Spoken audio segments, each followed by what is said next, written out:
Bonjour, cette semaine, on parle de citer ou de dialoguer dans un texte. Pour marquer les paroles dans un texte, on utilise plusieurs signes de ponctuation. Donc, le dialogue a ses propres signes de ponctuation, comme les deux points, les guillemets ou les tirets. Commençons par les deux points. Les deux points introduisent une réplique dans un dialogue, comme dans l'exemple ici. Pedro introduit son discours. Deux points. Il faut donner notre opinion. Ou les deux points annoncent que l'on rapporte les paroles de quelqu'un. Mon père a dit, deux points, tu as bien travaillé, mon fils. Alors, dans les deux cas, les deux points introduisent une réplique. Ensuite, les guillemets sont un autre signe de ponctuation que nous retrouvons dans les dialogues. Les guillemets indiquent le début et la fin des paroles rapportées. Alors, des paroles rapportées sont les paroles directes d'une personne. Comme dans l'exemple ci-contre, mon enseignante a dit, deux points, j'ouvre les guillemets. Vous avez fait du bon travail. Point, et je ferme les guillemets. Remarque ici que le point de ponctuation de la phrase qui est dite, donc des paroles, est avant la fermeture des guillemets. Et la phrase commence par une majuscule.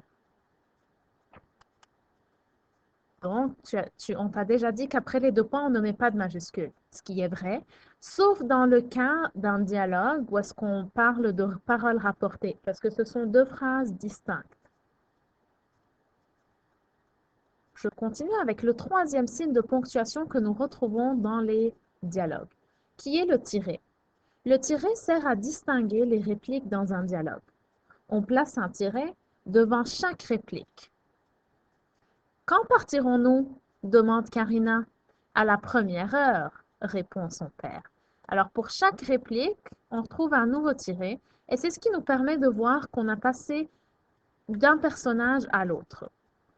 Encore une fois, si on fait référence à la leçon de la semaine dernière qui portait sur la virgule, mais ici la virgule va venir séparer la réplique du personnage du texte, donc des phrases déclaratives. Demande Karina, répond son père, s'exclame mon frère. Donc, il faut absolument que tu mettes une virgule pour que le lecteur comprenne que la phrase au début, celle-ci, est la réplique du personnage. Donc, voici les trois signes de ponctuation, les deux points, les guillemets et le tiret, que tu vas retrouver dans les dialogues. Pour finir, il est important que tu saches qu'on encadre à l'aide d'une virgule la formule qui indique qui part. Alors ici, je venais de dire qu'on sépare par une virgule lorsque la formule vient après la réplique. Et dans le cas où est-ce qu'on veut mettre la formule en plein milieu de la réplique, il faut l'encadrer par deux virgules. Comme dans l'exemple ici, le chocolat est bon pour la santé, dit-il.